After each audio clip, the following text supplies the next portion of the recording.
Michelle Malkin's with us right now. Michelle, were you offended by Delphi's lacrosse choice?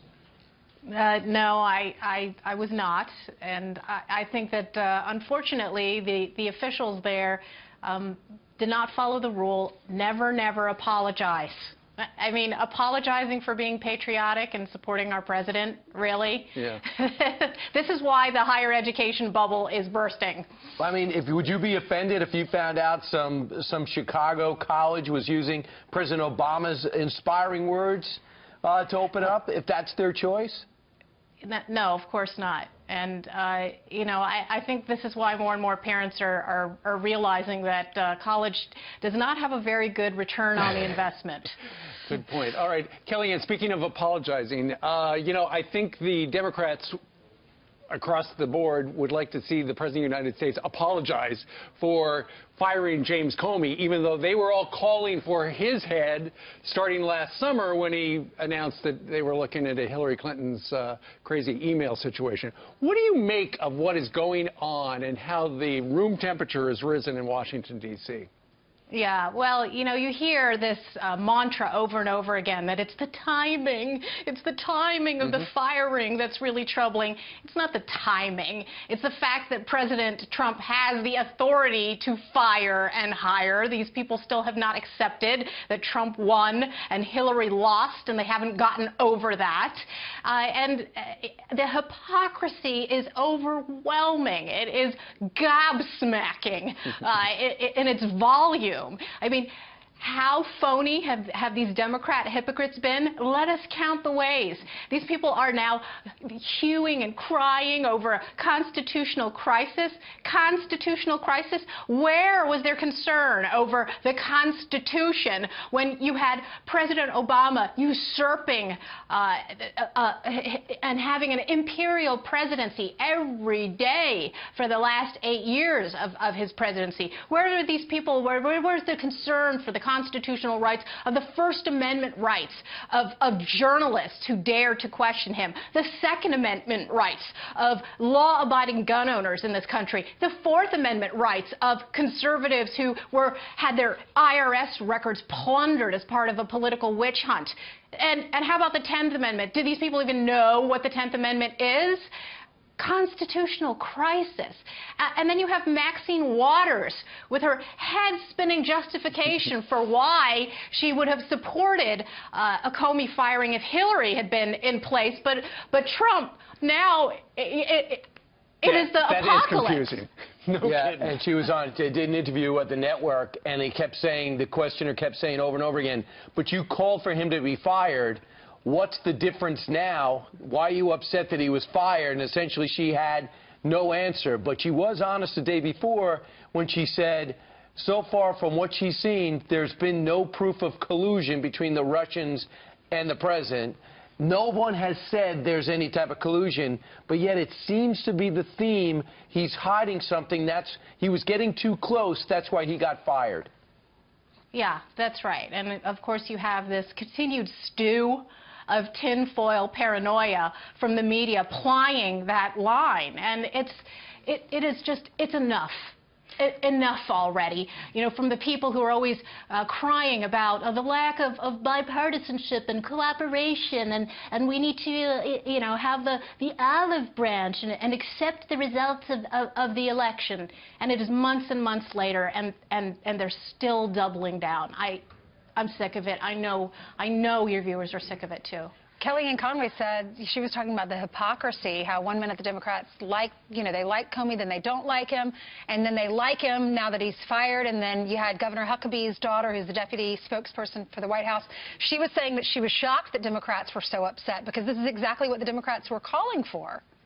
Yes, and I'm so glad that she called out that hypocrisy, but mostly, of course, that it's Donald Trump himself who is calling these people out and fighting back. This is why he was elected to office, to drain the swamp, and the swamp is you know, as hysterical as ever that he's putting his imprint on Washington, D.C. But, Michelle, do you think the president's got to do a better job communicating whatever his decision is? A stronger, more people or whatever it is to get ahead of the messaging? He had a tower around the block from Madison Avenue. He knows the value of communicating the message. You think they could do a better job at that? Well, you could speak as clearly and with as clarion tone as you possibly could, and still not be able to cut through the smoke screen of the anti-Trump media. I think they're doing a fine enough job calling out this hypocrisy. And yes, a lot of times repetition is the way that you need to defeat these people. And to your point, Michelle, we've got a graphic to show how the networks covered last night, not just Comey, but the Russian angle of it. And look at that. It's almost 8 minutes on CBS, about the same for ABC, and 9 minutes for NBC. And clearly the message was, the implied message with a lot of the folks on cable news, it is the reason Donald Trump fired James Comey was because he wanted to cover up the whole Russia thing. Yeah, and what part of James Clapper's testimony, when he said that there was no evidence of collusion between the Trump and the Russians, do these people not understand?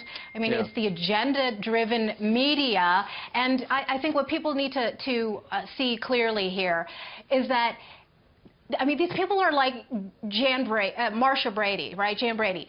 Russia, Russia, Russia, Russia, Russia, Russia. And every time they soak up precious news time talking about that, they're distracting the American public from so many important stories that are happening across this country, and, of course, the successes of the Trump administration to date. All right, let's talk about this story. We interviewed Benjamin Lake, who's the father of little Lennox, who's a 6-year-old little boy. They live in California. They were going to Disneyland, and they were hit by an illegal immigrant who had been deported 15 times. The guy, his blood alcohol level was 2 times the legal limit, and he fled. Thankfully, he was found because his car was so badly damaged. Here's a picture of Lennox. He's undergone several surgeries. The good news is, Michelle, he did survive, and he's going to be okay.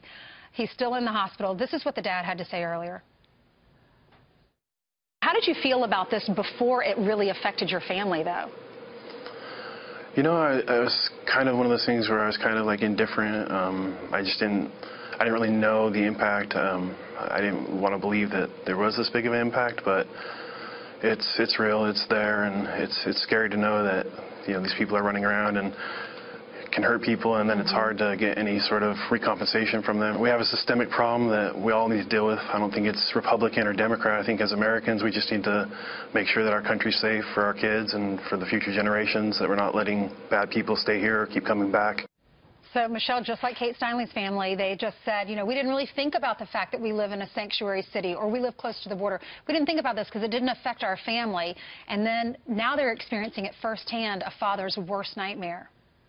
Yes, and that father was so incredibly articulate, given the tragedy and the shock that I would be in if it happened to one of my children. And he was able to express so clearly and distill the core issue here with regard to immigration enforcement. It is a systemic failure. This is a message that I've been sending for more than a quarter century now. Look, this story continues to happen over and over and over again. This is why Jeff Sessions and Donald Trump have taken the steps they have in the last several months and antagonized the entire open borders system. And as the father correctly pointed out, it is not a partisan issue. And we got to this mess in the first place because you had collusion and an alliance between big business Republicans and open borders Democrats who saw sabotaging immigration enforcement as a way to secure a permanent ruling majority. Just Google the words drunk illegal alien kills and you will see how frequently that this has happened in America. And finally, we have a president and an attorney general who have drawn the line. There's no more 15 strikes, you're out, 30 strikes, you're out, 35 strikes, you're out. This was the entire purpose of removing the open borders prosecutorial discretion that was instituted under the Obama administration that helped enable this crisis. This is truly a crisis. He's brave to come out and talk about it, and our viewers are so compassionate. The GoFundMe page now is up to $35,000. It was $21,000 when we did the interview, what, 40 minutes ago. That's great. All right. Michelle, thank you very much for joining us today from Oklahoma City. We covered a lot of territory. You bet. All right. Thanks, Michelle. Great to see you.